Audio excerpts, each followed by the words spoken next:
50대를 살아보니 재미있게 살겠다고 결심한다고 재미있게 사는 게 아니었다. 재미와 행복은 목적이 아니라 결과이기 때문이다.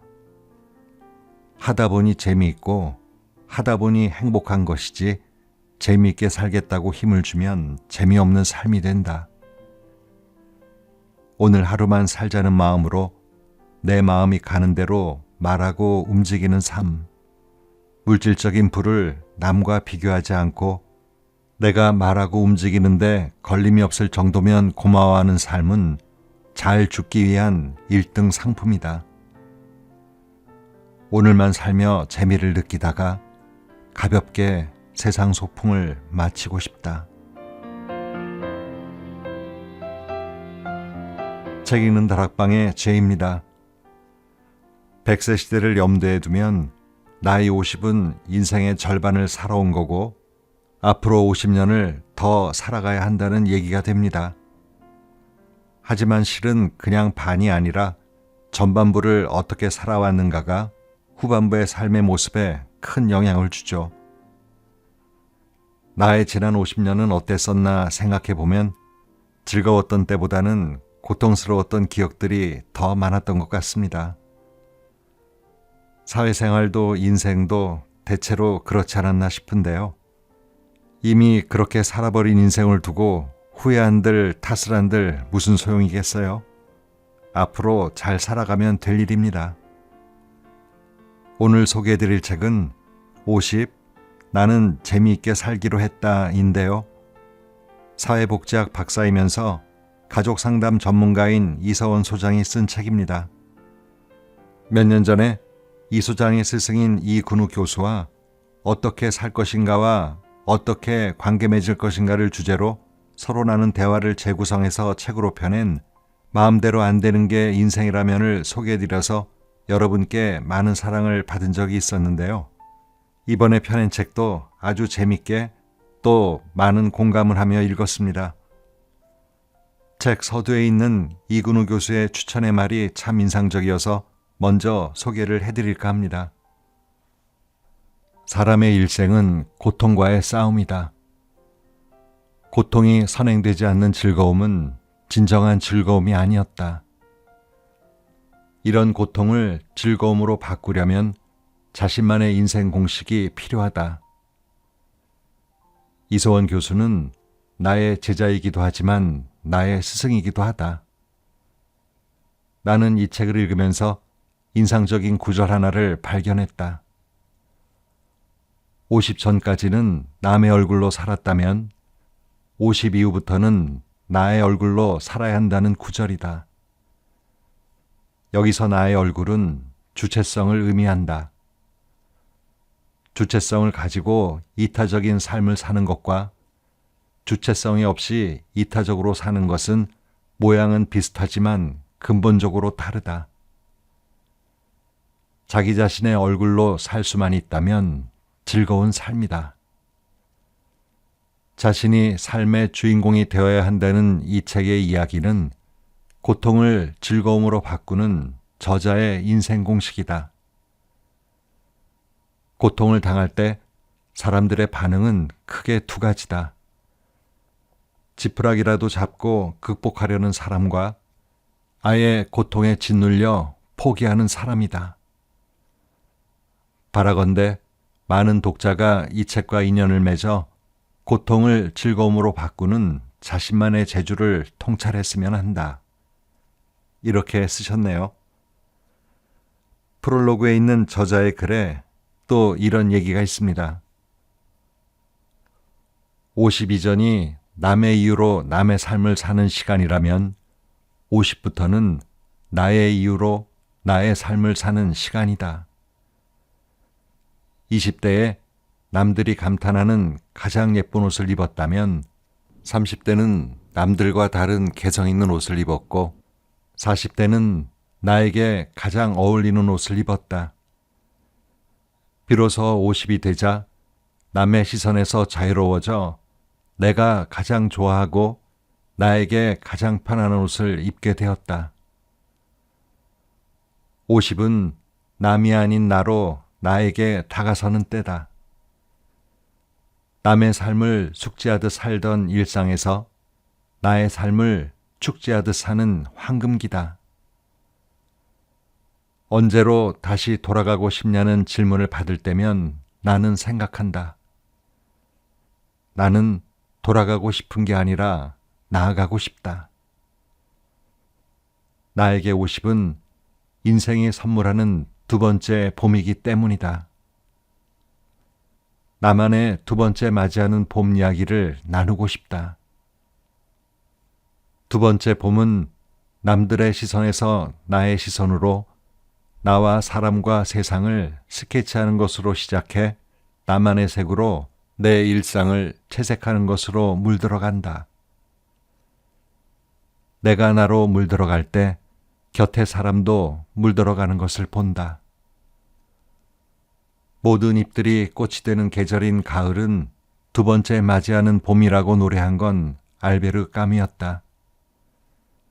일상이 모두 꽃이 되는 이유는 일상에 나만의 채색을 할 수 있기 때문이다. 그럼 계속해서 본문에 있는 글을 골라 일부 또는 전문을 소개해 드리겠습니다.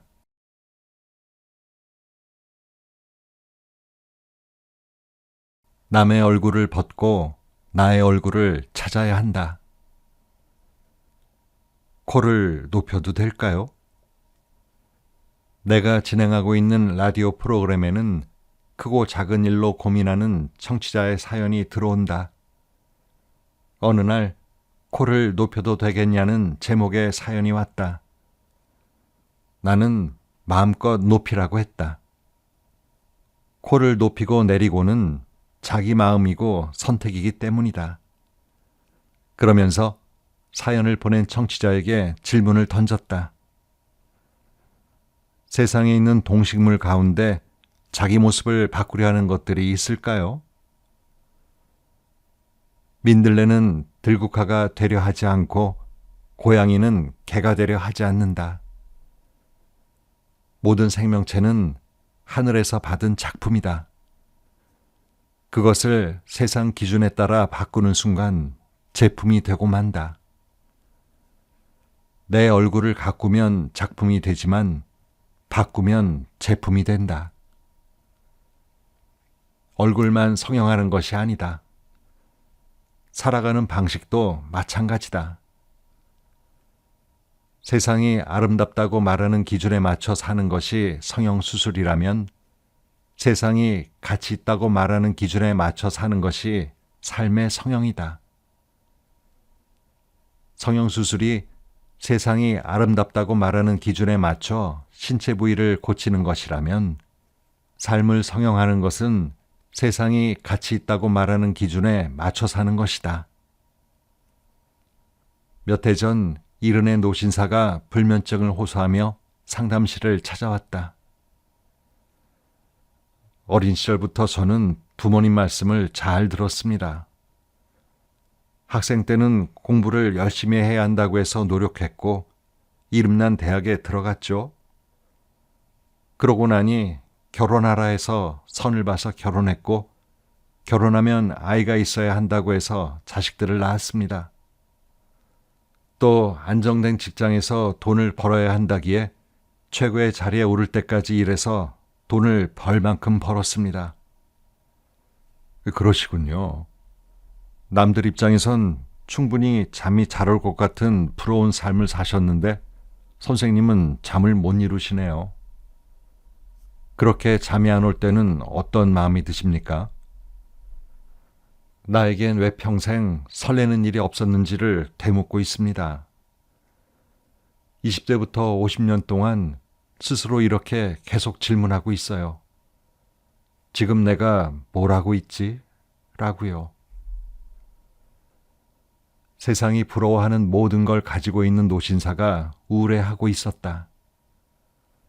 나는 한눈에 이분이 남의 얼굴로 평생을 살아왔다는 것을 알 수 있었다. 자기 얼굴로 산 적이 없기에 늘 나는 지금 뭘 하고 있나 자문하고 살았으며 설레지도 않는 공허함과 우울에 잠을 이루지 못하고 있는 것이다. 선생님께 한 가지 숙제를 드리겠습니다. 이곳 서울에서 땅끝마을 해남까지 시내버스만 이용해서 다녀오시면 어떻겠습니까? 노신사의 눈이 반짝였다. 시내버스로만 그 먼 곳까지 가는 게 가능합니까? 가능하죠. 한 번에 쭉 가지 않으니 여러 버스를 타셔야 할 겁니다. 가다가 배고프면 아무데나 들어가 밥을 드시고 졸리면 아무데나 내려 근처 숙소에서 주무시면서 다녀오십시오.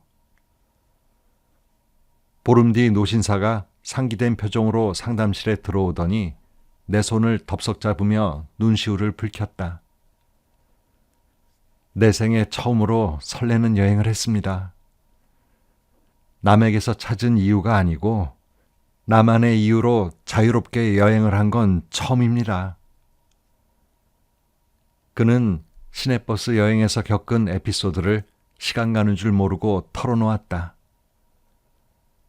한 달 뒤에 다시 상담실을 찾은 그는 더욱 놀라운 이야기를 들려줬다. 이번에는 부산까지 시내버스 여행을 다녀왔습니다. 자전거도 샀어요. 이제야 설레고 사는 맛이 납니다. 검게 그을린 얼굴에 환한 햇살이 가득했다. 들의 꽃이 산의 나무가 가르쳐줬어요. 그 흔한 꽃과 나무가 가르쳐줬어요. 나처럼 사는 건 나밖에 없다고. 홍순관, 나처럼 사는 건. 나이 50에 접어들면서 이 가사를 삶의 나침반으로 삼고 있다. 남의 이유로 살면 그건 내 삶이 아니라 남의 삶을 사는 것이다. 남의 삶을 살면 세상의 기준으로는 잘 사는 것처럼 보여도 끝내 공허함과 울적함이 찾아온다. 나의 삶은 세상의 기준으로는 못 사는 것처럼 보여도 나답게 살아왔기에 후회가 없고 충만하다. 인생을 숙제처럼 살고 있는 사람들에게 언제부터인가 나이를 의식하지 않고 살기로 했다. 다른 사람에게 내 나이를 이야기하면 벌써 그렇게나 되셨어요? 라고 반문하는 경우가 많아졌기 때문이다. 50이라는 숫자를 넘긴 후에 부쩍 이런 말을 많이 듣는다. 상대방은 나에게 그 나이로 보이지 않는다는 칭찬으로 하는 말일 텐데 정작 나는 이 말에 별 감흥이 없다. 그러다 보니 몸이 약해지면 되레 반가운 마음이 든다. 점점 나이는 들어가는데 몸은 10대 청년 같다면 오히려 슬펐을 것이다. 이 세상에 태어난 모든 생명체가 어김없이 겪는 노화의 과정을 나도 겪는다는 생각은 잔잔한 슬픔과 함께 담담한 기쁨을 가져다 준다. 100세 시대가 된 지 오래다. 100살까지 산다는 소리가 놀랍지 않다 보니 오래 사는 것보다 어떻게 사느냐가 중요해졌다.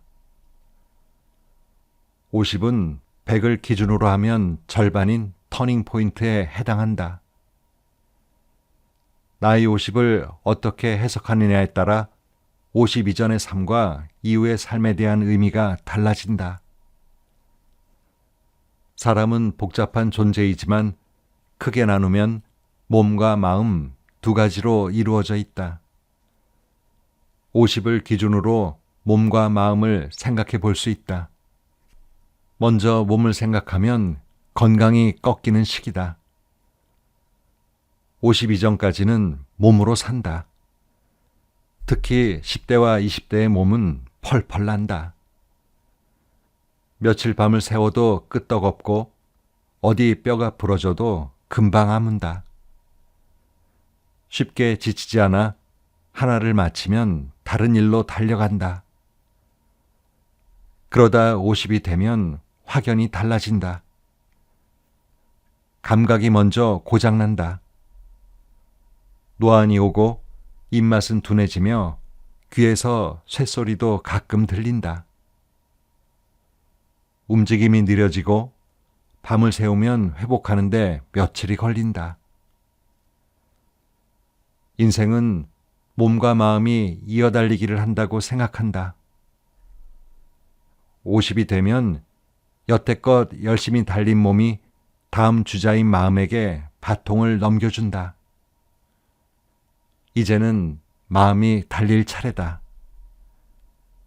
이전에는 몸의 건강으로 생명을 유지했다면 지금부터는 마음의 건강으로 살아야 한다.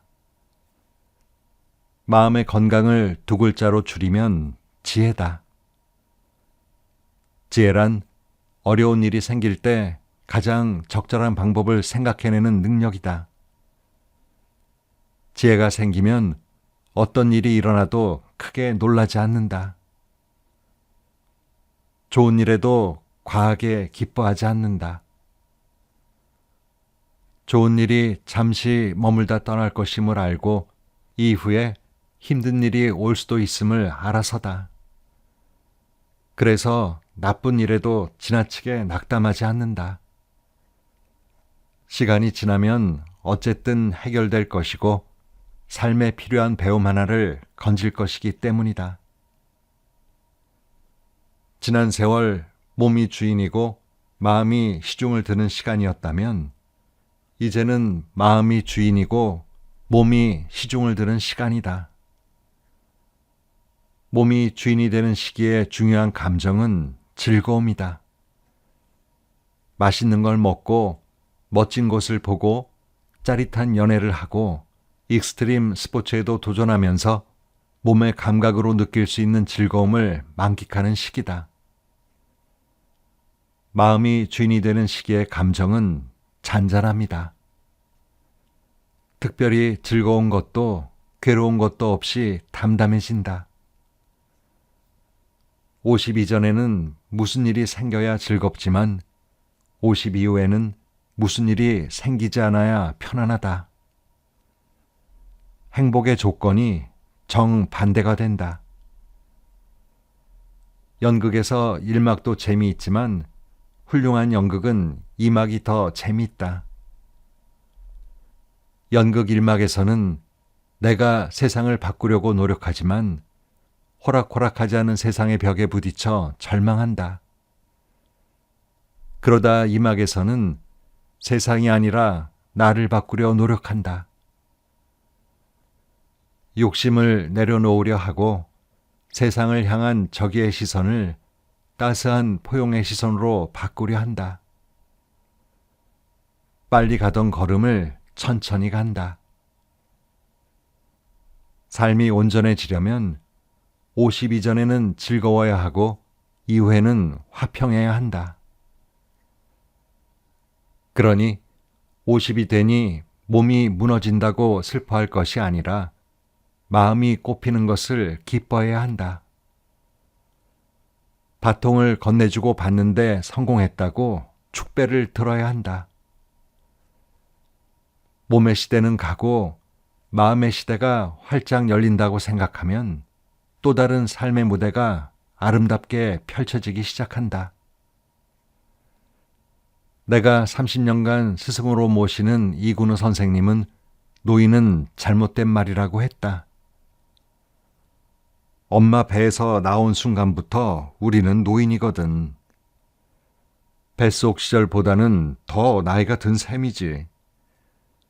이 세상에 늙은 사람이 아닌 사람은 없어. 모든 삶의 순간은 나이가 들어가는 에이징이야. 청년, 중년, 노년은 세상이 구분해서 편의상 붙인 이름일 뿐 본질적으로 20살도 에이징, 60살도 에이징이야. 우리는 날마다 몸은 조금씩 약해지고 그만큼 마음은 성숙해져 가는 존재야. 50 이후에 생긴 좋은 습관 중 하나는 한 번씩 멈춰서서 생각하는 빈도가 늘어난 것이다. 여러 해 전 교수 생활을 하다가 50대 후반에 몸이 불편해진 어른을 제자로 만났다. 그는 대기업 부사장까지 하던 어느 날 뇌경색으로 쓰러졌다. 겨우 의식은 찾았으나 몸을 마음대로 움직이지 못하는 상태가 되고 말았다. 그는 좌절했고 자살까지 생각했다. 그러나 가족을 생각하면 죽을 수 없었다. 어떻게든 살아야 했다. 회사를 그만두고 재활을 시작했다. 반신마비에서 지팡이의 의지에 천천히 걸을 수 있게 되는 과정에서 전에는 없었던 시간이 생겼다. 한 번씩 멈춰서서 주변을 바라보고 생각했다. 길가에 핀 들꽃이 얼마나 아름다운지, 비 온 후 땅 위로 나온 지렁이가 살기 위해 얼마나 최선을 다해 기어가는지 눈에 들어왔다. 나만 생각하고 살았던 삶에서 다른 생명과 다른 사람을 생각하는 삶으로 바뀐 것이 기적이었다. 그는 자신과 같은 환자에게 위로와 친절을 베푸는 자원봉사를 시작했다. 좀 더 사람들을 잘 돕고 싶다는 마음에 내가 있던 사이버대학교 사회복지학과 학생으로 지원하여 공부했다. 그 제자를 보면서 깨달은 건 몸이 무너져도 마음이 살아나면 훨씬 더 풍요로운 세상을 살 수 있다는 사실이었다. 50은 숫자에 불과하지만 바통 이어받기에서 중요한 숫자이기도 하다. 몸의 기능이 떨어지지만 마음은 성숙해지고 깊어진다. 몸의 시대가 저물고 마음의 시대가 열린다고 50을 해석하면 50은 눈부시게 아름다운 숫자다. 인생 이막에서 가슴 설레는 삶을 살 것인가? 약해지는 몸을 한탄하며 살 것인가는 각자의 선택에 달려 있다. 나는 기왕이면 설레는 삶을 살고 싶다. 인생 절반도 아름다웠고 나머지 절반은 더 아름다웠다고 말하며 세상을 떠나고 싶다.